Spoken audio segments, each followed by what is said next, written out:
Hello, everyone, and welcome back to Horrifically Well Read Blood and Said. We are so happy that you've joined us for another insightfully unhinged conversation about horror and the books that really just reflect society and don't blink in the places that other places do. If you enjoy what you hear, please make sure you like, subscribe, leave a review, leave a star rating for us. It really helps the podcast get noticed. And of course, we always want to reach as many horrifically well read friends as possible. So without further ado, on to our conversation for today.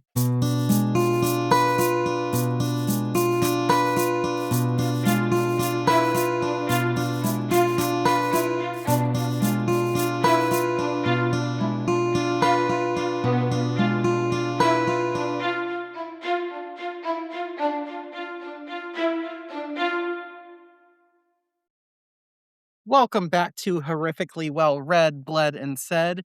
We are so excited today to be talking to Keala Kendall, the author of the soon to be released That Which Feeds Us, a book that we are both very obsessed with here. Welcome to the show. Thanks for having me. I'm so excited to be here. I think obsessed is the right thing. Was reading your book and I was about halfway through and I messaged you and I'm like, "Can you please come on the show?" Because it is a level of uh I I love a good twist, okay? Mhm. And you have a really good twist, and it is like some of the you know how, like, there's certain tropes, like, if something's about the woods, I wanna read it, but anytime that Mhm. someone's on, like, an island and not or, like, in a desert or whatever it is where they're very isolated, their shit's taken away from them, so I'm thinking, like, I love that about, like, Guillotine with Delilah Dawson, I love that with Bleed In, Bleed Out with Brian McCauley, um, Mhm. and that's what I feel like this is like, they're on a Hawaiian island, they really can't be reached. There's some really shady shit about to go down. You don't know exactly, but you create a lot of ominous, atmosphere. And I'm gonna let you tee it up here in a minute, but it's just it was like reading as one of my favorite movies. And I think I said to you that it's like the A24 film of like a blend of like Opus and Mhm. also Blink Twice, and Mhm. I'm, like, obsessed with both, and that's what I felt like I was reading, so it was a cinematic experience for me, Yeah, Thank you. You very can't see my visceral. face, but my cheeks are all pinched up and I'm smiling too hard. That's good, that's good. Yeah, so for anybody that hasn't, um, you know, put it on their Goodreads already as want to read and don't know, like, how would you tee it up? What would you like people to know about your book? So it's my debut horror novel, and it's about, I would say, the true cost of paradise. It's a Hawaiian Gothic thriller that which feeds us, and it's honestly the best compliment I've gotten about the book was when it was going to auction, and an editor said it's like if Jordan Peele wrote White Lotus, and I was like, Yeah, thank you. Pop that on the did tombstone. I've peaked. I'm you know. telling you what, that is exactly what the feeling I was trying to say with the Opus was A24 and Blink Twice, that's it. It's if Jordan Like, Peele wrote The White Lotus, that's exactly the feeling. thank you. Like, I'm just that he's one of my favorite directors. Love Nope, love Get Out, love Us, and like, yes, it's about a so that which feeds us is about an Hawaiian girl, her search for her missing sister at a private island resort. She's a girl born in the diaspora, but she goes to Hawaii for the first time to find her twin, who was working at this resort. And it's like ultra exclusive resort, like no Wi-Fi because they pay for that. They don't want to be connected to the world. Top 1%, like that kind of clientele. I know Bunch of dicks.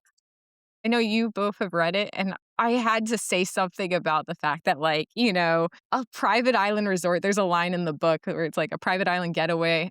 It's been so long since I wrote it. Sounds like a luxurious experience until you learn someone disappeared there, because 'Cause I'm like, there's a fine line between paradise and Dateline for me. Yes, absolutely, I just have absolutely. a little too much self-awareness, I think, but yeah, so Maybe while it's she's Hmm?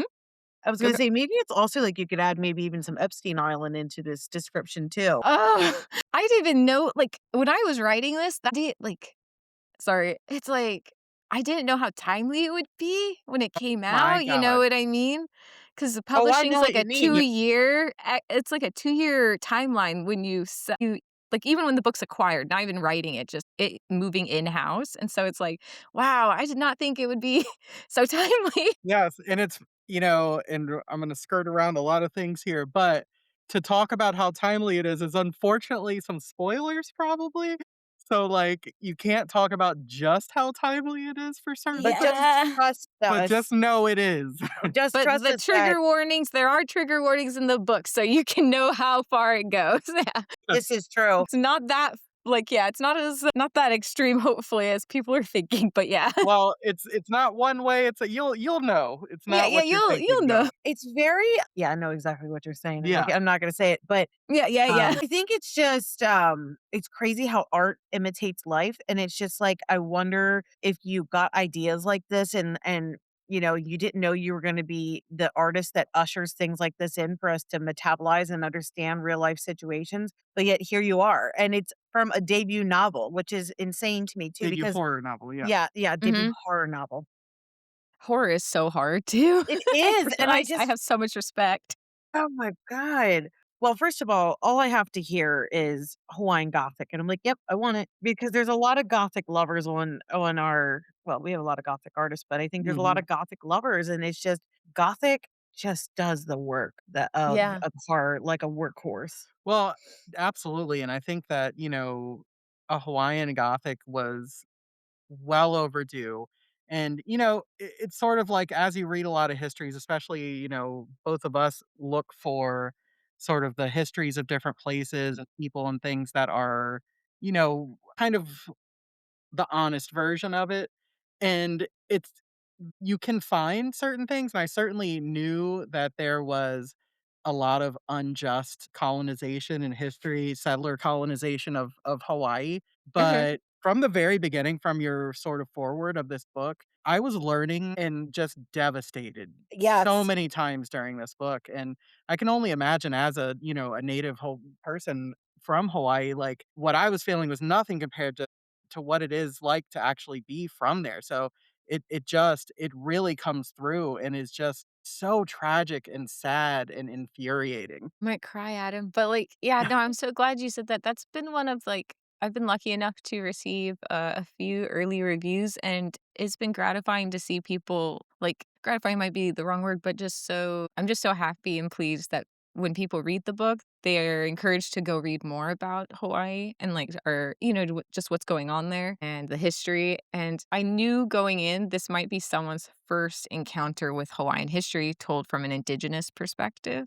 It was a mine native too, for sure. and, uh, and that's not like, oh I didn't wanna come at it like, well, talking down. I wanted to make sure it felt like almost you both know this because 'cause you've read it, but the letter from the author says, "Iko mo mai," welcome, and that's what I think of is like, "Come on in, you're coming in, and we're gonna have a conversation, and I understand there might be stereotypes, but we're going to bring it back because I know I've often been the first Hawaiian people meet living on the continent and living in diaspora, and people are like, "I didn't even know that was a thing, no offense." And I'm like, "Hey, I'd rather you told me that because then we can actually talk about it." Yeah.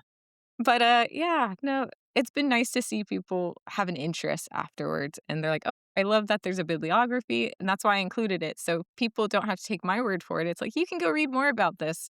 This is how Well, I I'm so depicted it." happy you did that too, because I marked, all of those books. I'm like, I will be reading For for sure. sure. I'm such a I nerd think too, so yeah, Yeah. I was gonna say, I think the theme here on this show and with our authors and listeners is like we love a rabbit hole. We Mhm. love to just do the research and once you realize how little you know about something and the absurdities and the atrocities, like, I mean, when you say like the cost of paradise, I mean, those sacrifices of the people that have just been tossed aside and just money of what's been pushed out. It's just so sad. Well, there's a line later on in the book, and I have a few here that are just amazing, but it says essentially, you either get priced out of paradise or pay the price for their paradise. My God, And I was like, damn, right in the gut. Oh, so sorry. I'm happy, but I'm like, yeah, I love that line, and I it felt like everything coalesced at the end. When I got to the end, it's so hard to explain. You know how messed up the book is throughout it, like, and it's like when you try to pitch it, it's like, yeah, there's persimmons too. People might be like, why Yeah. persimmons? What has she got against And even persimmons? I those are, love persimmons, but yeah, like, and when I was finding my way through the dark writing this book, I was like, "What if it doesn't come together in the end? What if it doesn't make sense?" And then I got to the scene that you're referencing, and I'm like, "Finally, I think it made it. It made sense. It's paying off, hopefully." Yeah. So, I'm glad to hear that line resonated with you because in the moment, I was like, "I hope it lands." Yes, and, I have to say one of the things I if there's an audio, I'll listen to it too because Yeah. I'm doing my best, trying to figure out pronunciations and stuff like that, but I'm white as a sack of mayonnaise, so Yeah. I'm trying to do my best with things, but, like, your main character, like, the one thing, you say that it's all coming together at the end, but even at the beginning when, you're talking about the fact that she's never been to Hawaii, when you talk Mhm. about, like, the grandfather especially just being in Arizona, but always knowing no matter where they're at, what direction Hawaii is in, like, that longing and that feeling of, like, you're not where you're Never supposed to home, be. like the Mhm. motherland calling you. Mhm. It's so Yeah. powerful. I really appreciate you saying that. Justice for Lehua's grandparents, first of all. But Yeah. I love, I've always thought about that because 'cause I'm so unlike Lehua, I was born and raised in Hawaii, but now I live in diaspora, and so connecting to her was like I wrote this book originally, it wasn't going to be a horror, which might be surprising, but I wanted to write a book about Hawaii and someone going home and reconnecting, and she was going to look for her missing sister. It was definitely more thriller, I think, at first, maybe, if anything, like, it was definitely more lighthearted. Sorry, the evil laugh. But as because I just wanted to go home and visit home, even if it was only on the page, and then as I was writing it and doing the research for what Lehua might see or experience as a like, when I was trying to contextualize, what will she feel going here for the first time? I was like, "Wait, there's so much." It's hard to explain modern Hawaii and all the history that shaped it without it becoming a horror story as you look at history and the trajectory of it. And her and her grandfather, like, just seeing how inevitable it feels, even for, like, Melia, who we meet in the novel and what, her backstory is when you learn it, it's like, "Damn." Sorry. Yeah. And I just know too many people who either are in, like, my family's camp where we've been priced out, majority of us have been, and, Mhm. like who his parents or, grandparents or, like Melia, who are struggling to survive. Right. Yeah. Yeah. Downer, sorry. Amazing, and, and when you look back, you talk about even at the very beginning and in your forward, the kingdom of Hawaii, and, like, we don't think about it as this kingdom. It was a complex, really, like, amazing, like, society, like, and I think that it's just later on, you also talk about how the language and culture was illegal until the '70s.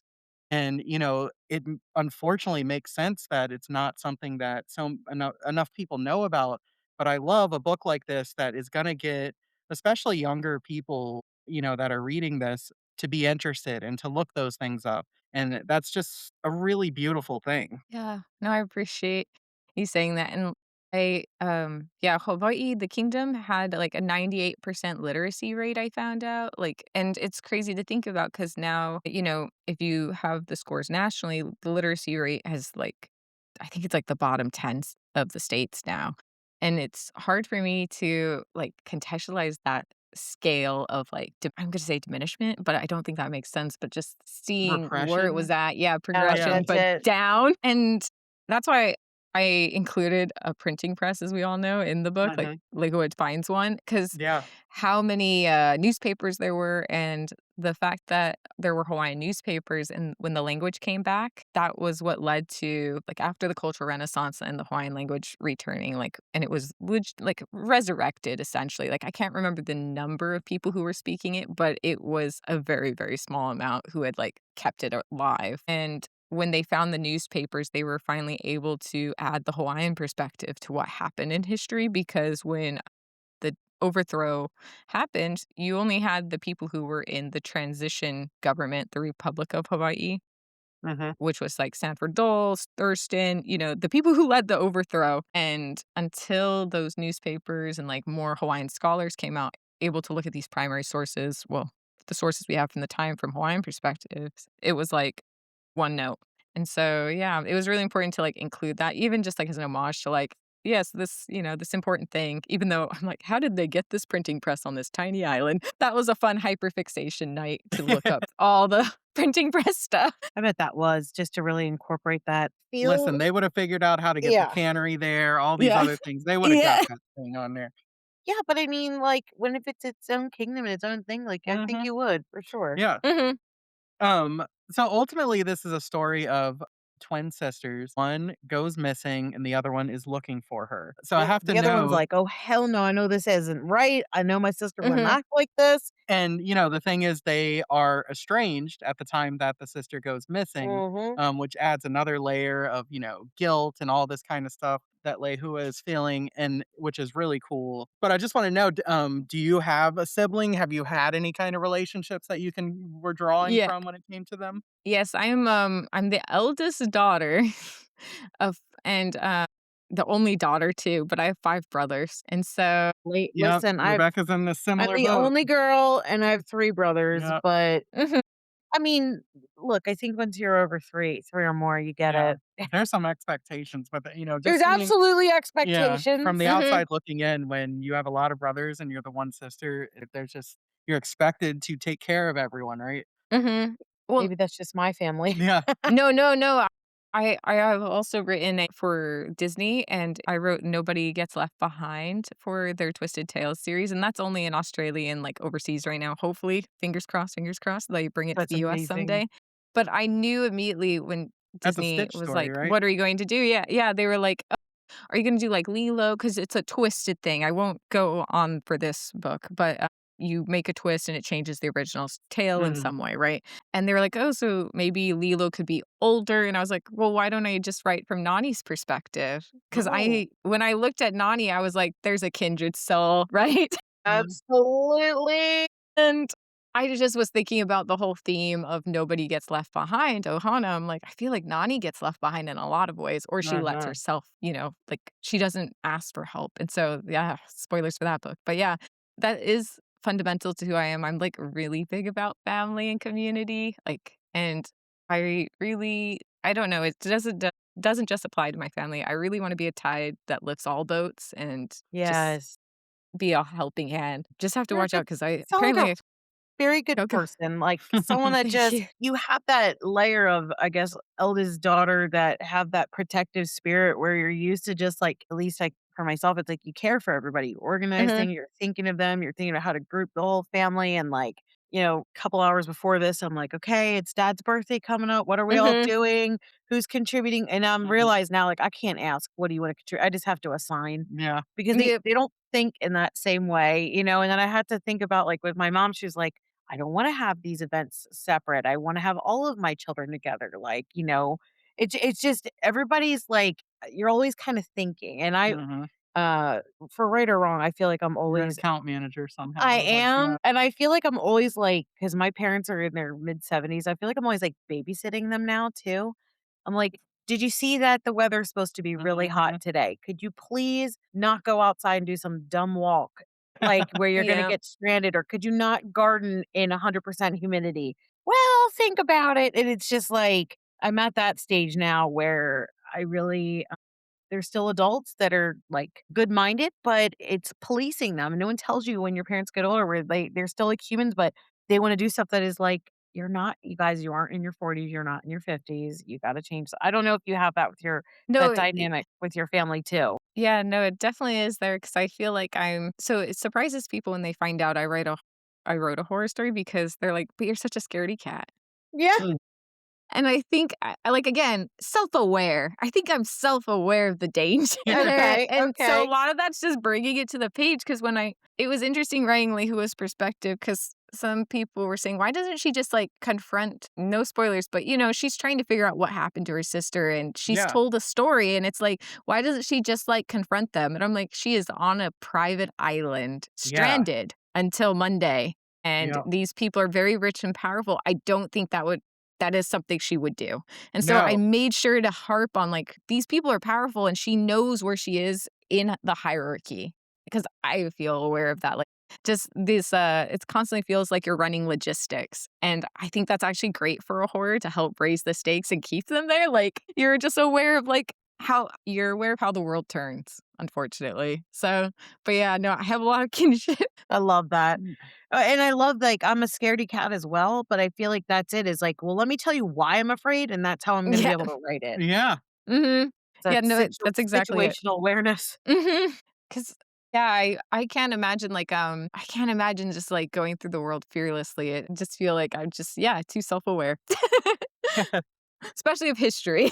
Yeah, oh, yeah. So One thing too, what's so fascinating about these sisters and where they end up, they're exceptional athletes, they get scholarships in, track and field, that they're runners. They're raised by their grandparents who pass away when they're 12 and end up in the kind of foster system until they get to college. I think it's a really interesting thing to see the sort of like inherent drive that they have. Because when I think about so many like kids and different things like that, they're probably on one hand that drive to say, like, I'm going to get out of here, I'm going to go mhm, somewhere, because they are going from home to home, just trying to stick together in some way. But to think, you kind of know going into the story that these are remarkable people to be able to have done that when they don't have really anyone but each other generational wealth, rooting for yeah. each other. Yeah, you think about like the whole process of getting recruited and going to schools and all this kind of stuff, and they're really just having to do that all themselves. That it really, like, they already have this sort of independence and ability to figure things out that a lot of other people don't have. And like, I don't know if I would be able to right now be able to drop everything and get myself to Hawaii in the way that she does, like, at the Yeah, beginning of this book, where it's just like, she just figures it out how to get where she needs to go, and it's like, you already know, like, this is a character that, she finds herself in a messed up situation, but she's not this, like, damsel in dainty. distress either. Mhm. Yeah, the whole thing with, their recruitment thing, like, their story, like, their backstory, felt like that was the best way for Ohia, like, who has twin sister who's missing, to be present on the page. Is for me, I'm also obviously the author of the story, but I just mean, it becomes clear to me when I'm reading, like, the context clues, like, "Oh, damn, Ohia does care a lot about them, and she's trying to secure a future for both of them," and that's where her hurt comes from with her fight with Lehua. It's like, you're throwing your life away is the fight in chapter 1 that you find out why they're estranged. She says that to Lehua, who's dropped out. She's no longer at the college doing, the running, because Ohia is the star athlete. This is the thing she's really good at. Lehua is good, but not as good as Lehua. I'm messing my names up.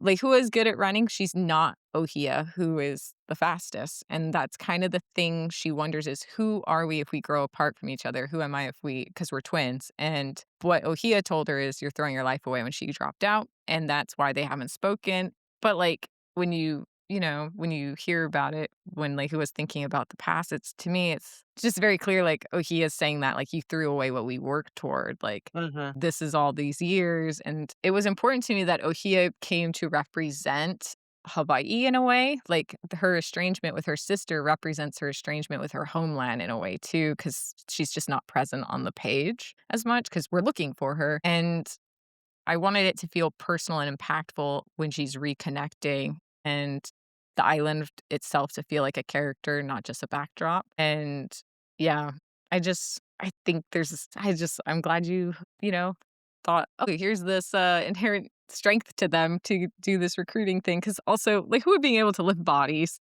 as a mortician's assistant. Right? So, people What were like, "Wow, she's strong." And I'm like, Yeah. "Thank you." I'm It's like, what an 5'2". opening. Yeah, So I'm that like, "Let's give her opening. some physical strength." Yes, absolutely, where it's like, the dead come back to life. I'm like, "Whoa, what is this book about again?" And, like, because that's how it opens, and just thinking, like, that is such a creepy image of, like, the eyes just popping it, like, They dry there's eye. no zombies in this book, really. That's not what's happening, but, like, that, like, image is so jarring and really kind of does have some symmetrical or Mhm. things that happen later, but that's just such an image. Yeah, I'm glad, the mortician's assistant. I learned a lot about mortuary TikTok, we'll just say that. I There is a whole TikTok, guys. love it. You're sending me down another rabbit Yeah, no, I hole. love I every know. well, good. Then you can read my new book that I've already read that I made it Uh, the one about the crematory, right? well, we do Mm, already have Stiff by Mary Roach, which Mhm. is about, a lot of Yeah, I'll pick it Caitlin's. governance, up. but the one by Caitlin Doherty, I guess is Mhm. what it is, Mhm. where it's, when smoke gets in your Smoke gets in eyes. your eyes, yeah. That one's my favorite. It is absolutely my favorite, and Have you read it? Yes, I read it in 2022, right before this story, like, took root, Okay, well and that's where I think the mortician thing came from. Because I was reading From Death Until Till Eternity, I think is the other title, mm, where Caitlin looks at death practices around the world and how the death I oh, can't remember, but that I made me have look not read into that one, but I will be Hawaiian adding that. ones. I will Yeah, it's a very absolutely be short adding one. that. That made me look into Hawaiian burial practices, which led to kind of the seeds of this story. Okay, that's amazing. Feel like the one thing that I take away from the "When Smoke Gets in Your Eyes" for the mortuary practices, they're talking about, like, after they do the, like, kind of whatever they need to do for the autopsy or whatever in the Mhm, cuts that they put in, that they have to use a type of putty mhm. to, like, repair things, and the book is very funny, like, Oh, it's yeah. full of funny Yep. jokes, and she's basically like there's this term where they're like, "Pass me the peanut butter." And they're like, "It's not actually peanut butter," but they Mhm. call it peanut butter to, like, smooth her over, like, how they've had to, slide down the face or whatever they're doing, and they're like, "Imagine if a mortuary assistant was like, 'Choosy mortuaries, choose Jif.'" Mhm, mhm. No, It was exactly. so funny to me, and I was like but genuinely, like, after I was done reading that book, I was like, "I think I could do this job," Yeah, because I would love to care for the dead, and Yeah. I would, like, enjoy, like, doing all those things, but she just made it sound so fascinating, you know? Again, I hyper focus ADHD, I can really get into that, but the yep, smells and all those things I'm talking about, like, I don't know. Like, I yeah. think there's, like, an opening scene in that book of how stinky it can be when you have to go to pick up the bodies, so Mhm.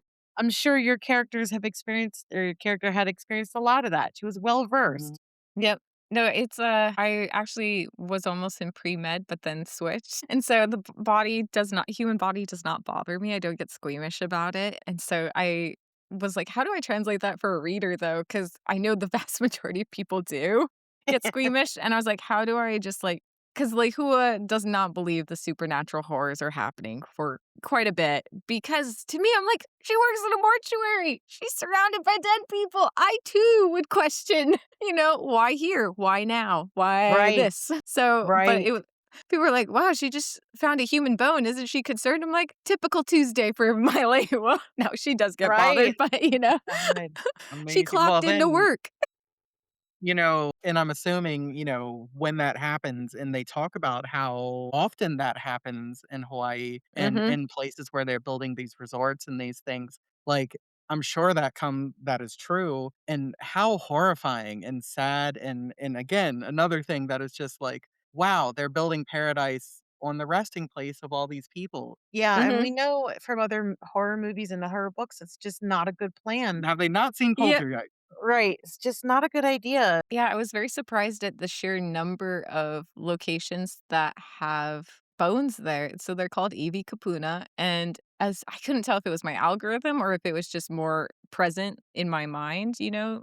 But I remember when I was writing this, I just kept seeing story after story because it happens still. They'll find bones in Hawaii during development and they'll be like, okay, well, we'll do like maybe a little ceremony, put them in a box, move them. Or, there's a whole process where it's like, how extensive is it now because of one of the events, the historical events I mentioned in the book, Honokahua Beach, where the Ritz-Carlton, in Yes. Maui, they found I forget the number of bones, and I don't wanna get it wrong. I could open the book. I have it next to me. Feel like you said 900, like, it was It a was number that yeah, it was a significant number of bones yeah. 'cause, they would store bones in the sand dunes, because bones were sacred to Native Hawaiian people. It was like their remains of their loved ones, and, yeah, for the longest time, they would just dig them up and then trash them, put them in a museum maybe. But, yeah, so it's, kinda crazy how It's many just there are it's of just those stories. awful how capitalism, and just the Mhm, disrespect where you can just come in,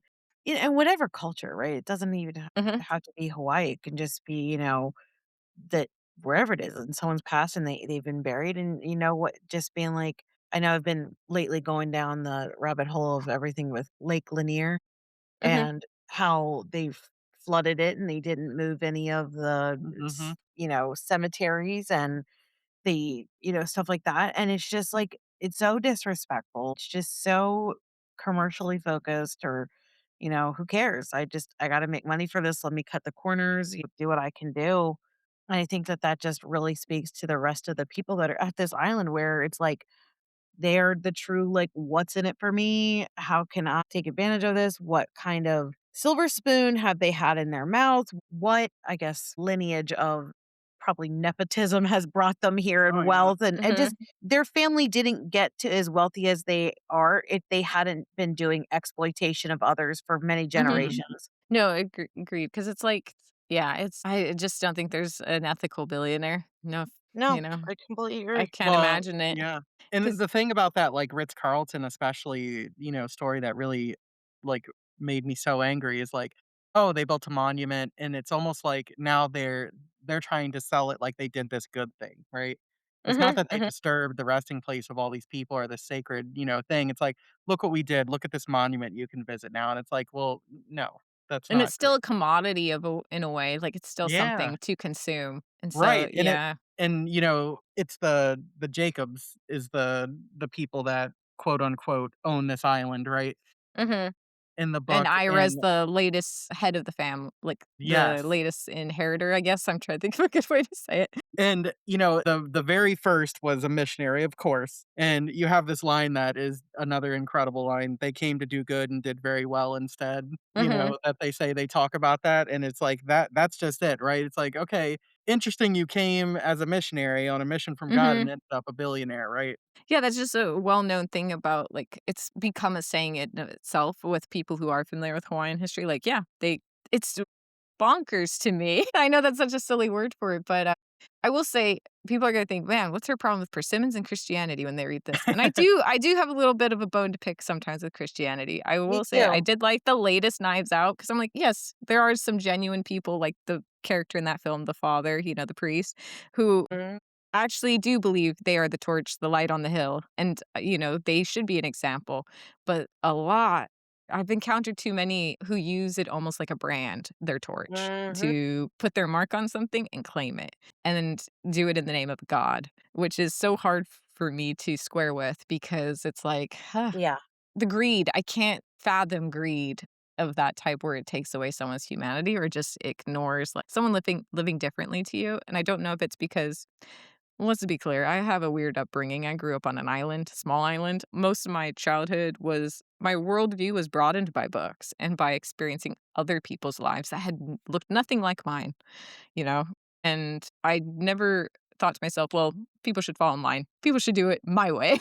Yeah. And I'm not just saying that's limited to religion, but it's just like, yeah, I just think the world is so broad and vast with so many different places, and people, and that's beautiful, actually. It is, and I think that we're living through another example of how the United States is at war with the Vatican and saying, Mhm, the Pope should really think about when he's discussing, you know, uh, theology and the life of others and it's just like it's so crazy the things that they're like, "We gotta do this to Iran because they're doing this to their people," and it's like, "Are you sure you're not talking about yourself?" Of mhm, like, it's very but it is. I mean, the intersection between evangelicalism and politics is at a fever pitch and it's mhm, interesting to watch, like, the comments online of how people are like, "Okay, so it wasn't everybody else's suffering and all these other things that happened. It was after he posted himself as Jesus that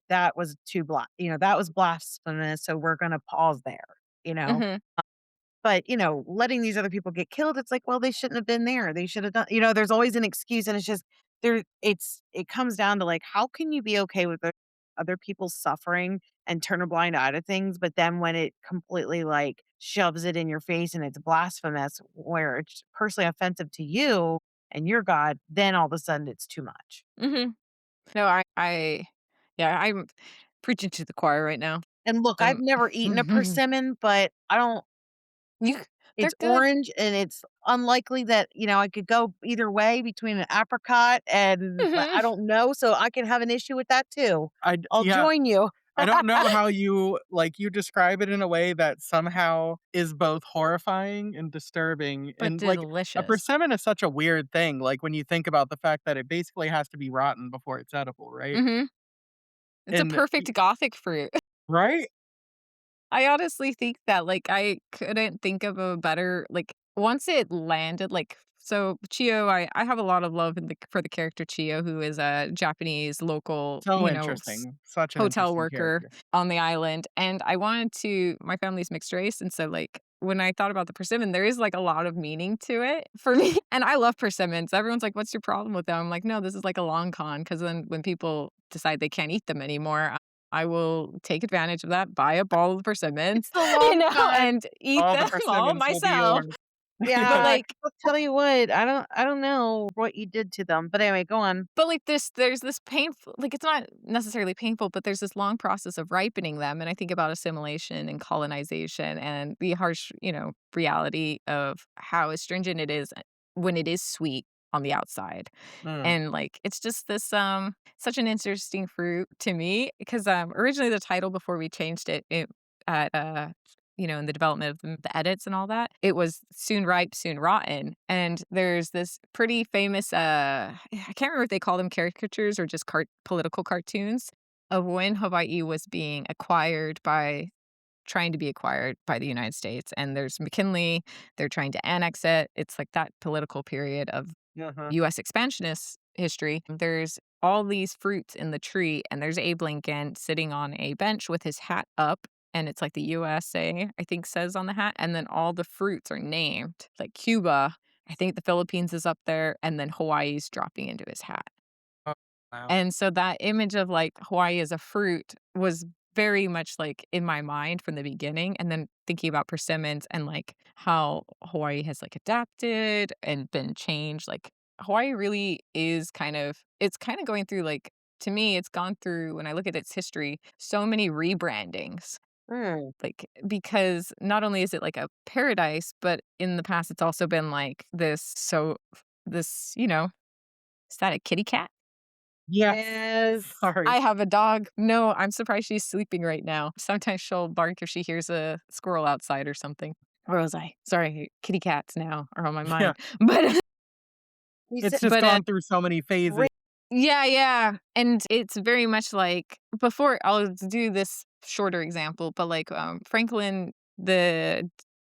after the attack of Pearl Harbor, there's the famous speech of "A day that will live in infamy," right? And he's like, "They've attacked US soil." Up until that point, Hawaii was not really thought of as US soil, even though it was a territory. It's not a state yet. Mm. And it's not the first time the Japanese had actually attacked. The Midway was attacked first. That is also US territory. Really? Wow. But Hawaii existed in people's minds already, and so that was more of a way to appeal to, I'm gonna say nationalism, but maybe that's not the right term, patriotism, I think, was like, "Oh, people have been to Hawaii, they've heard of it."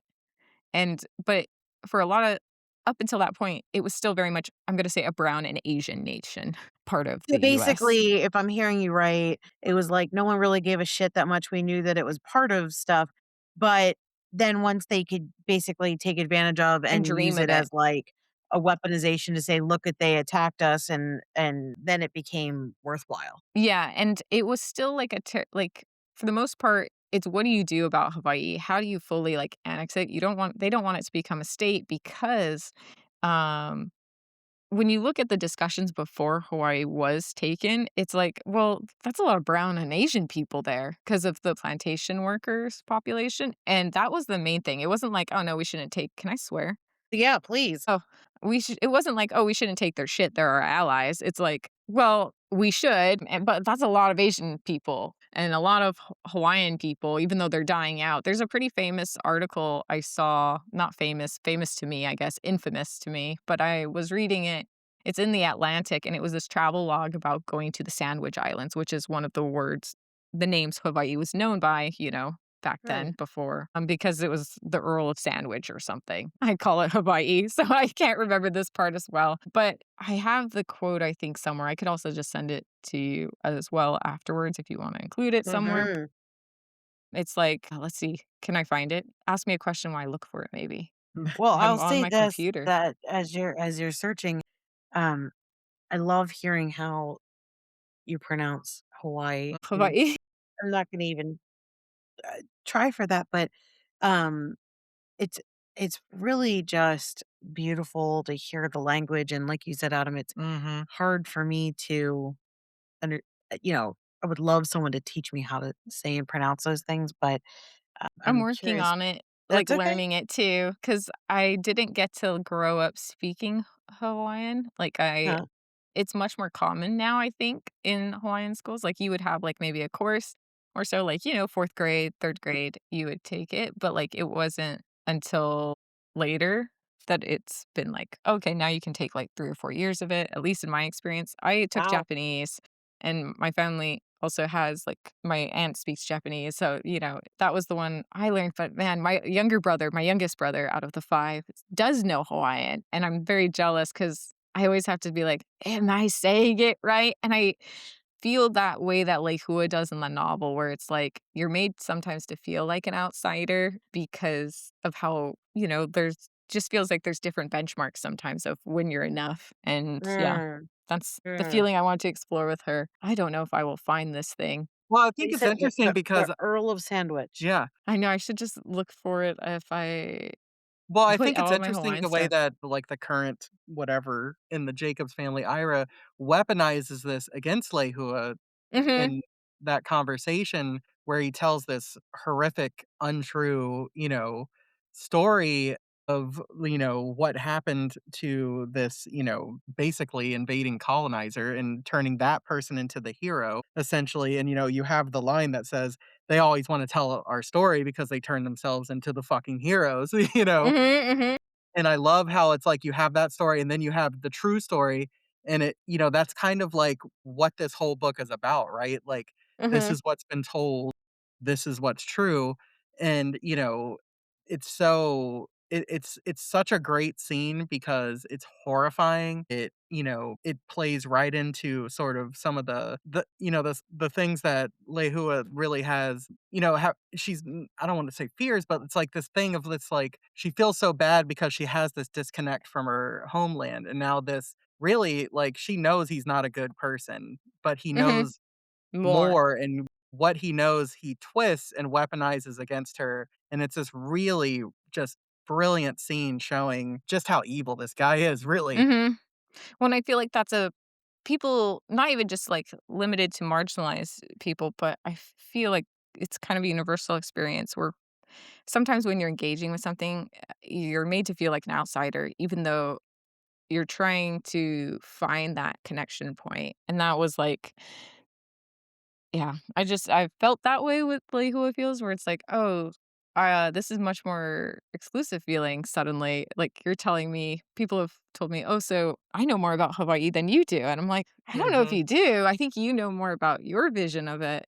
Yeah. But but it's harder to have that foundation when you're a teen, she's 19, Mhm. and, you've grew up disconnected. I also found the article, by the way. Good, No, good, yeah. good. So this is from the Pacific Railroad, which was an article like how to go, what to see, kind of like a travel thing in the Atlantic, and it's from 1869. That's important because the takeover happened 1893 Mm. for Hawaii. Um, so it's kind of encouraging you to go see Hawaii. To us of the East, the Sandwich Islands are a remote foreign kingdom where our whalers refit into the conversion of whose heathen we dedicated all our sanctified pennies in childhood.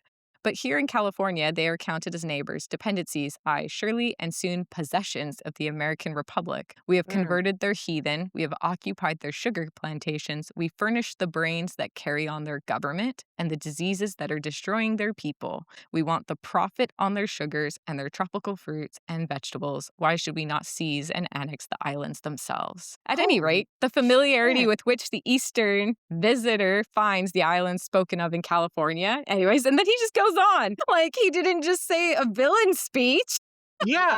It's right? so funny because it's like, we talk about it a lot of saying the quiet part out loud, and it's like, But damn, he had a microphone.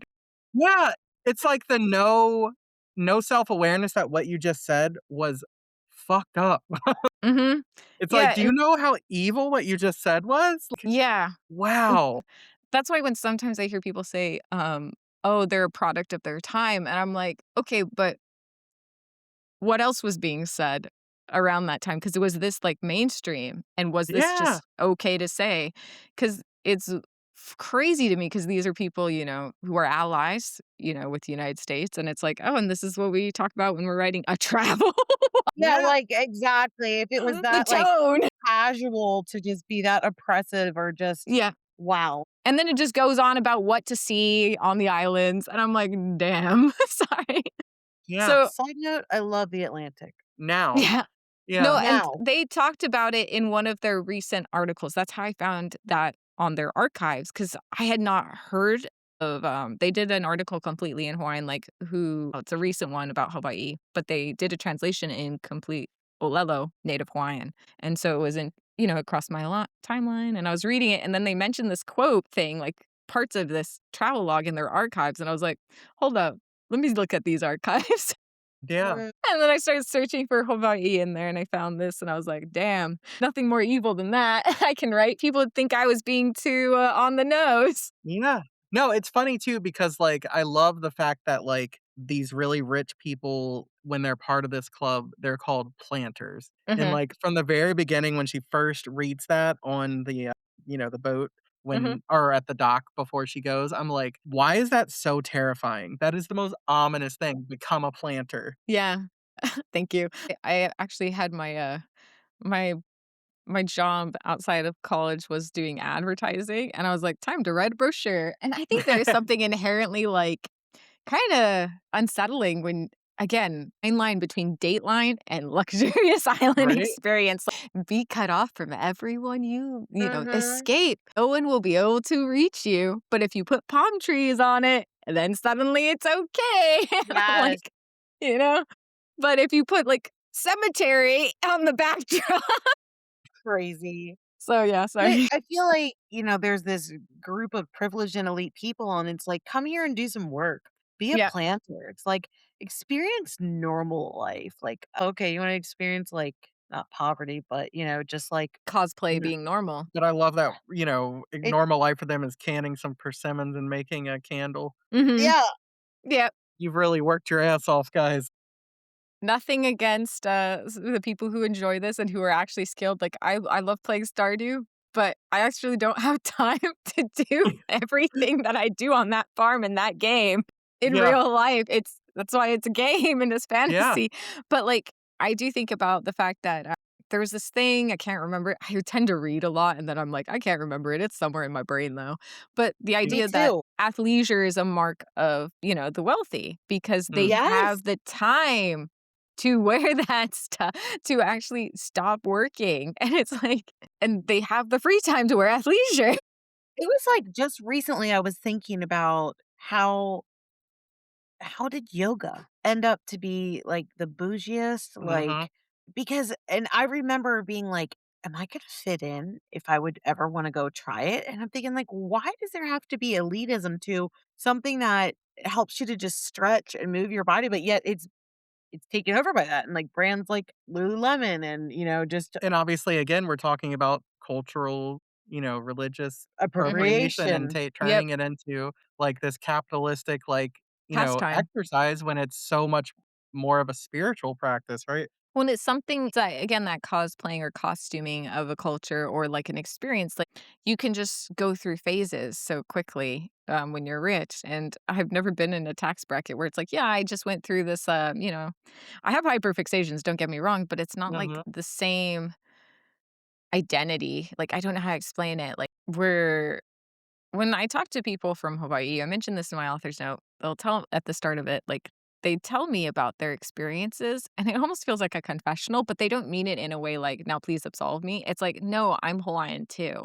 And I don't know how to explain that until, like yeah, it's like my culture. I've had people who are, and I'm like, "Oh, are you Kanaka Maoli or Kanaka Oiwi?" Like, "I am," like, by blood. "No, no, no. I've been there so many times. It's like my culture now." And I'm like I oh, I'm like and yeah, no, and I don't understand that, like, you can co-opt something because you partake of God. it. Does that Do make you sense? just, Like like listen, Mm. Adam gets pissed when people say they're from DC and they're not from DC. Say, like, someone to be like, "Okay, I'm just gonna" No, no, I've visited so many times, like, the arrogance. Yeah. Like, and here you are being like, "Oh, okay, You what actually wanna, what like, what connect on tribal that. is Yeah, no, wordy?"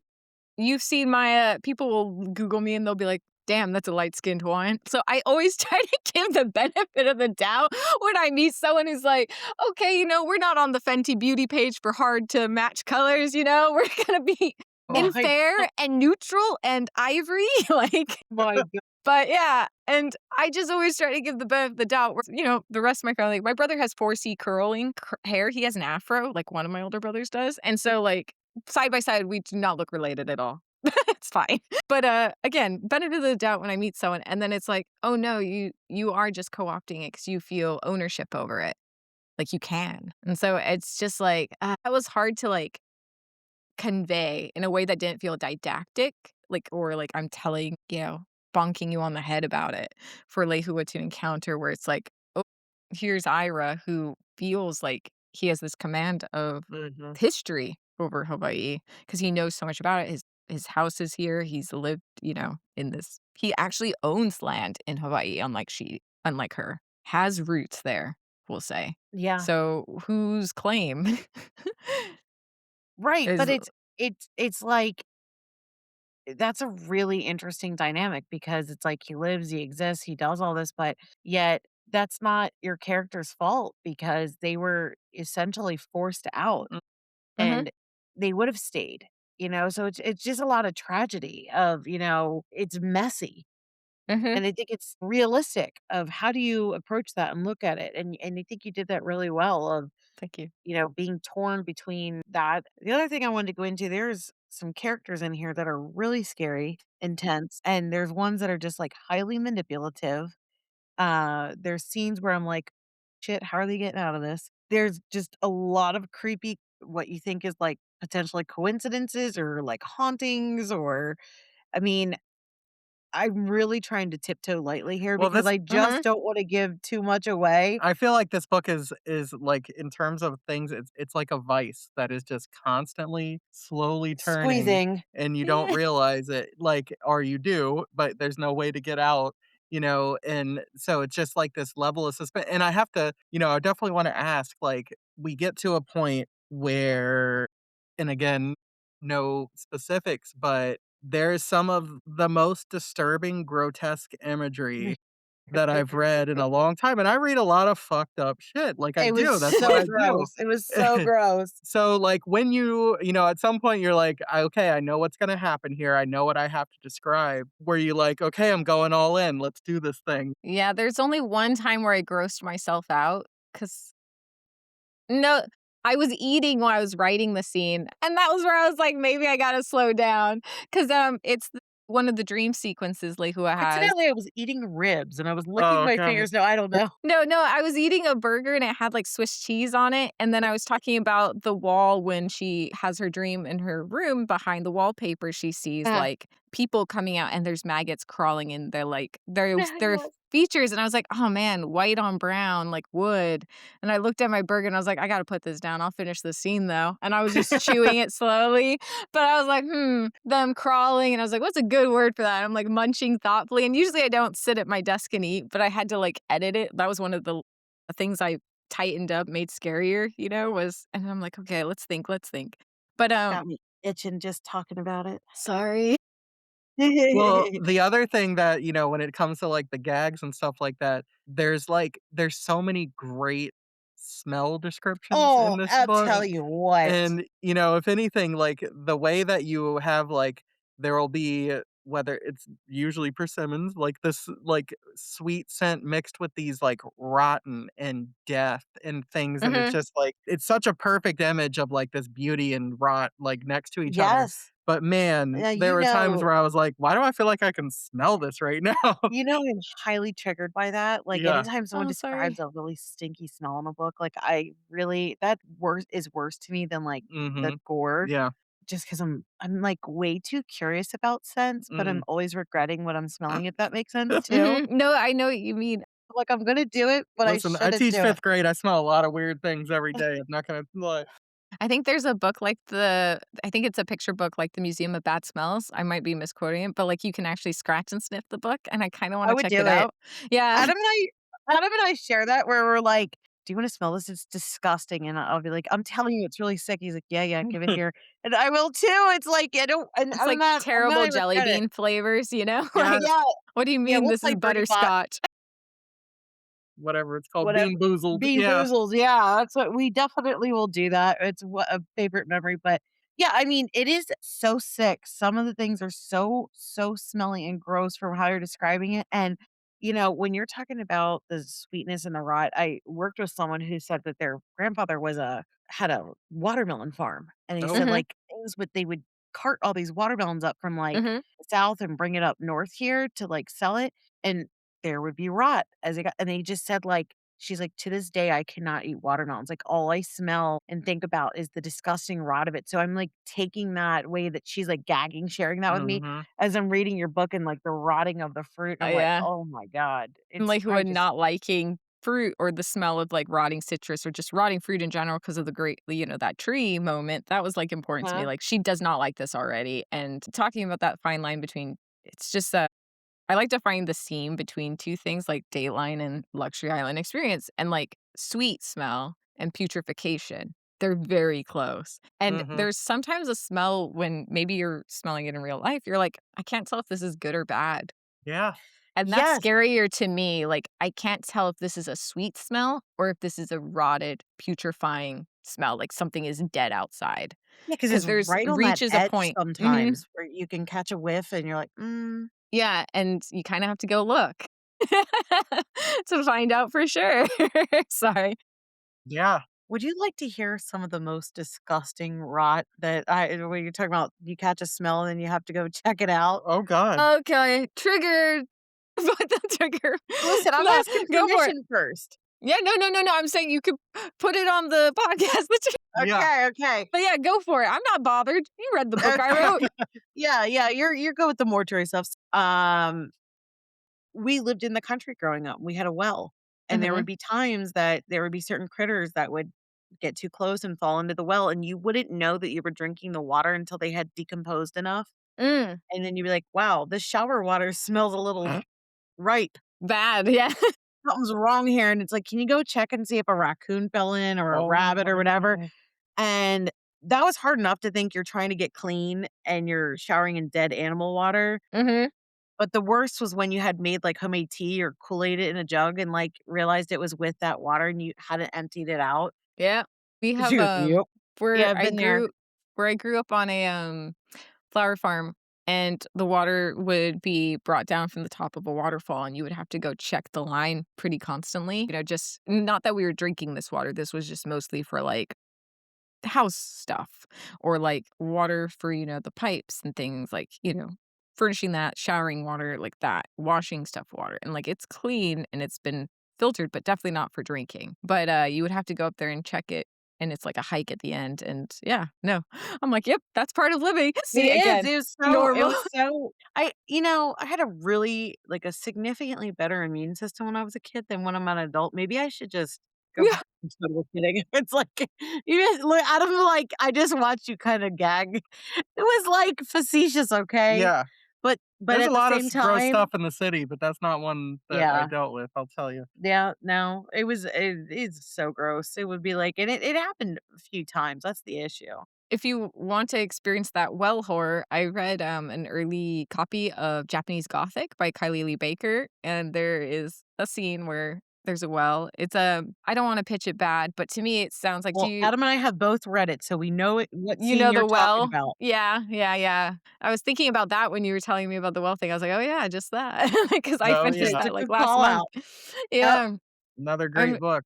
yeah. I have to go pick up the copy in person because I know it just came out Tuesday. I think like last It week. is. So Such a beautiful cover for that. And actually, I know I'm gonna bring this up, Rebecca, you usually do. The cover of your book Oh, is yeah. gorgeous. Yeah, I thank do you. usually. Why'd you step on my no, I'm kidding. Go Sorry. ahead. And I know that most times authors have nothing to do with it. Did when you saw this, were you like, "Oh my god," or how much feedback did you have when Yeah, it came to I it? I have what's called meaningful consultation in my contract, we'll say.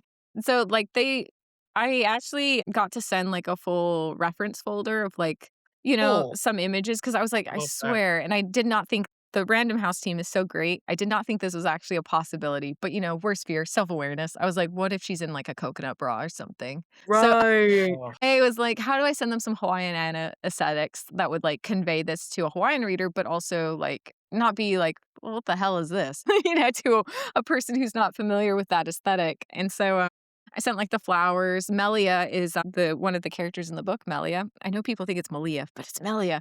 Translates to plumeria, and that's why the plumeria is on the cover growing out of Lehua's, breastbone. Mhm. And lehua is also a flower. Well, the lehua ohia lehua tree and the flowers on it, and there's a myth in the book that talks about it. Right, right, and I thought that was awesome. And I wanted them all to have very, like, botanical names, the people in the book, just for my own satisfaction. I Enjoyment, love a yeah. theme. So, Well, like, I yeah. don't think I knew what the plumeria flower looked like, but I mean, that was like a huge Mhm. thing when I was in 8th grade is that Bath& and Body or whatever scent that was like that you Yeah. got the plumeria, and it's wonderful. Mhm. But there yeah, I know. So, no, absolutely, Adam. We get a lot we requested arcs, but I was, like, going through the NetGalley and as one does, and I was like, "What the hell is this?" Mhm, Immediately by mhm. the cover, and mhm. then when Aw, I, get into Frances read I'm did like, so well. "Absolutely." So, no, it is completely evocative. It is definitely one that you'll get and put it up there as a shelf trophy because Oh, it's yeah. it's beautiful to look at.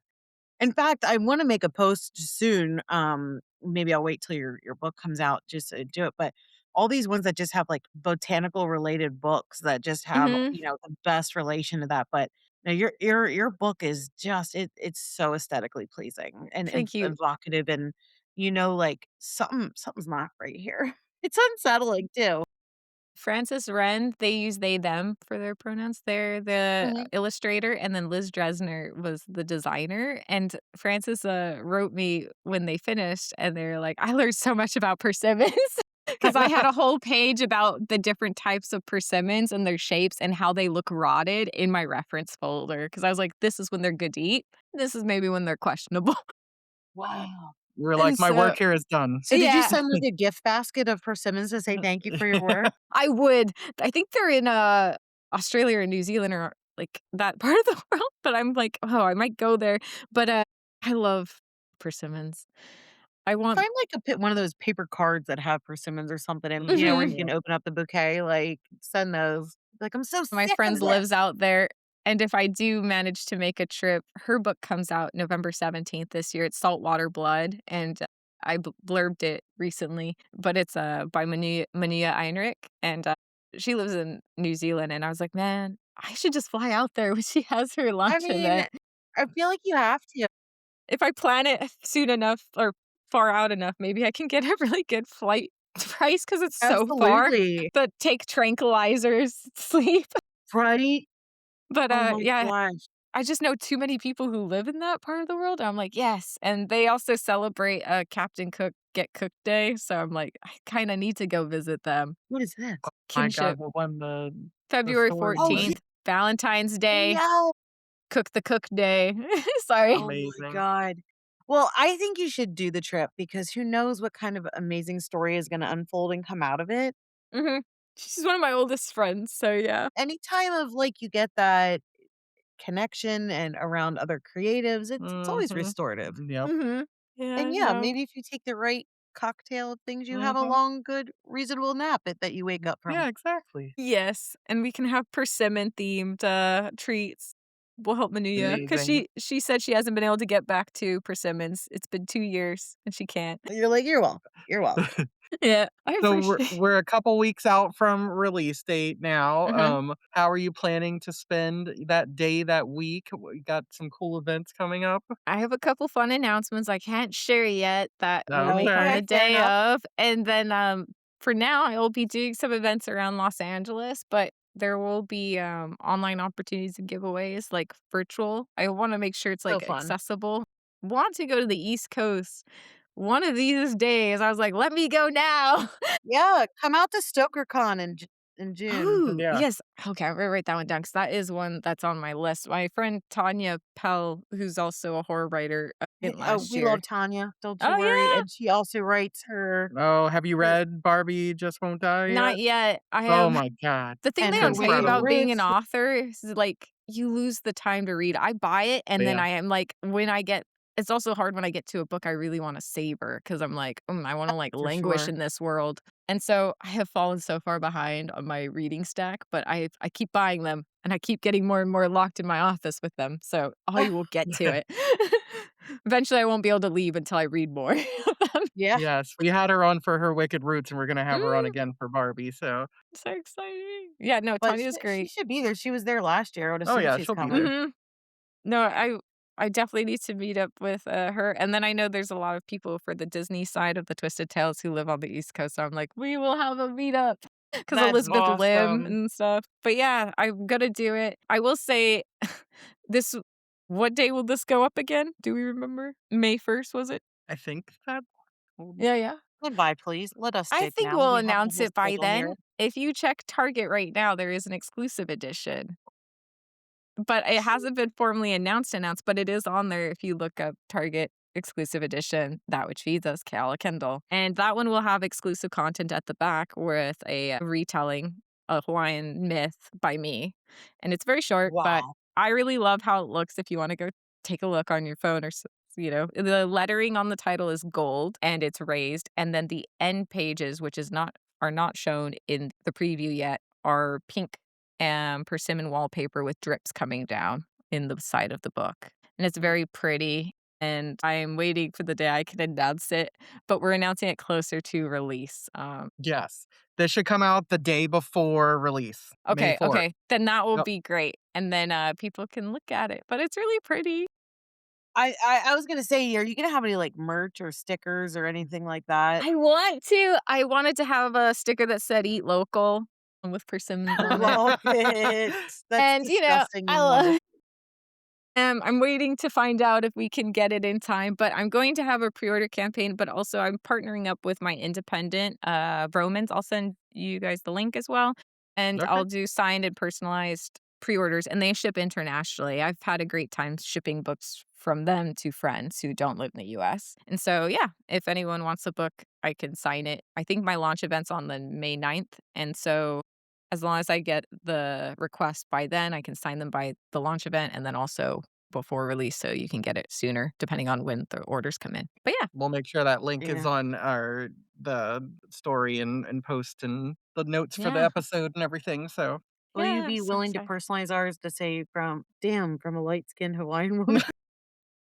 I will do requests. Let me write that one down. No, I Or you want a send it in, different send quote. it in. No, I like I to eat want you to think of local. something. I Yeah, the was e local's great. Yes. It was I'll tell you what, I'm very excited for you. I know that this is as people start reading it, it's just gonna take off. It's gonna be one of those Oh, where it's like, "Have you read this? You've gotta read it." You know it. You know Yep, it. thank you. absolutely. It is again, if you like the Jordan Peele, if you like that kind of creepy, isolated Paranoid. I mentioned a couple other authors' books, if you like that style, I mean, it's this is for you. Appreciate it. I'm so excited. And I'm so glad people are taking interest in like Hawaiian culture and history and just or like I didn't know this. Like, that's fine. Like, you didn't know it before, but, like, if you look into it, I love that.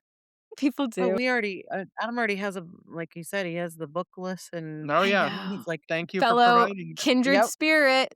Yes. Anytime I see a bibliography, I'm like, "Give it to me, Isabel Cañas from ASEAN." You know? I'm I like, I love I'm a it. sucker for a Spotify playlist from a book yes, and a Yeah. bibliography. yep," any citations, I'm like, Yep. "Oh, let me look this up." So Mhm. I think The wonderful. Familiar also had that by Lee Bardugo, a huge Yeah. bibliography list. So I was like, "Okay, you know what? I wasn't in that, that wasn't at the top of my list learning about the Spanish Inquisition, but now it is because You there's know a what? bibliography."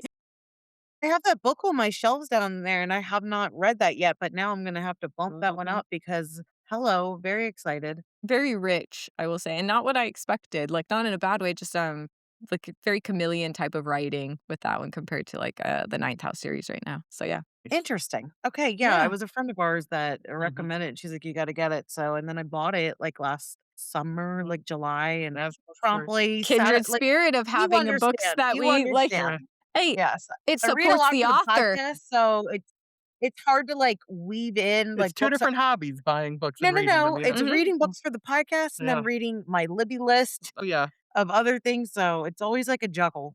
No, I get it. Like I said, Kindred Spirit, and it supports the author even if you just buy it the week of release and That's what read we it do too. eventually. I love to go Oh, out. yeah. I look for Tuesday ever since becoming a book reader like this is just it's the beautiful, like, Mhm. bump to the week. Yeah. You Will I know have what? Get you money for rent on Friday? Yes, exactly. Listen.